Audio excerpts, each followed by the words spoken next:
This thing is named Abathur, and he's the master of evolution, which I only know because I actually like to play StarCraft 2.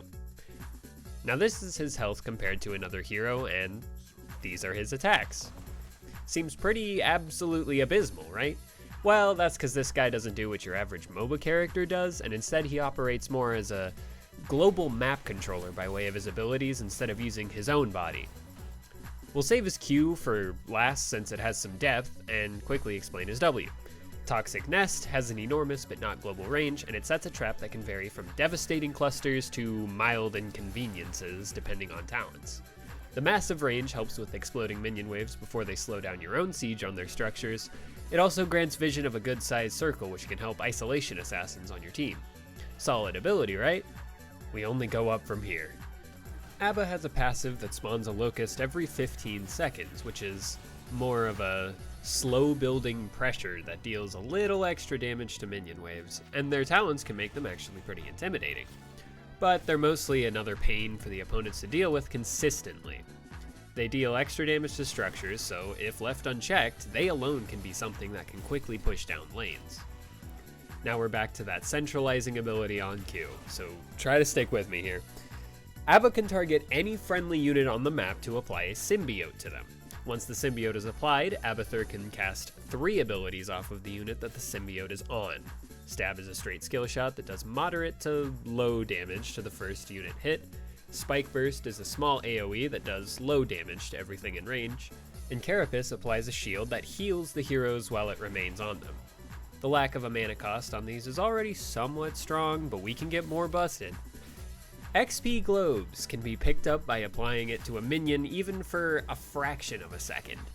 Every other hero in the game has to go grab the XP with their bodies, which takes time and positioning, but Abba can snap the camera to a lane, grab the XP, and then still help his team with damage or healing right after. While on a minion though, he can push lanes that he's not already pushing with Locust, which essentially means he can push 2 lanes simultaneously if uncontested. If 2 heroes are pulled away to deal with all of Abathur's pressure, it's suddenly a 3v4, but with the way that objectives work in Heroes, they'll probably stay as grouped as possible. I hear what you're saying though. Strange_Pixel. You said his symbiote abilities have low damage, how can his team even win in a 4v5? Well, oh boy do I have an answer for you. His ultimate that helps his team fight is Ultimate Evolution, which allows him to copy any of his teammates' heroes with increased stats, but only for a short time. If, for example, you have a strong crowd control centric team, you can get an extra engage tank and all of a sudden your opportunities double, and with your increased movement speed and lack of actually dying when the copy dies, you can play super risky to power through. And then if you even trade one hero, you can go back to collecting XP and pushing side lanes, and your team will at least be on equal ground within the fight.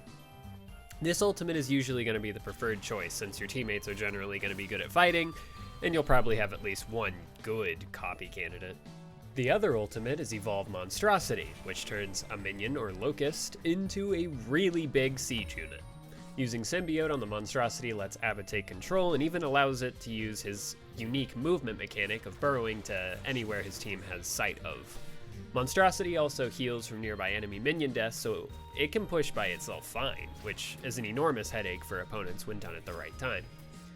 Now, he's not like a solo carry by any means, but if you do exceptionally well with the many things you can do as Abathur, you can lighten the load on your team by a significant margin. Of course, this game is balanced quite poorly, so there are some pretty extreme counters to what Abathur can do. The 2 biggest types of heroes that shut down Abba are AoE mages in terms of wave clearing any pushes and even less time than it takes for Abba to set up, or high mobility assassins that can just seek out and kill Abathur while he's out on the map. Generally though, you'll have it pretty easy, so just focus on grabbing all the XP and worry less about what the opponents are doing unless your team really needs help.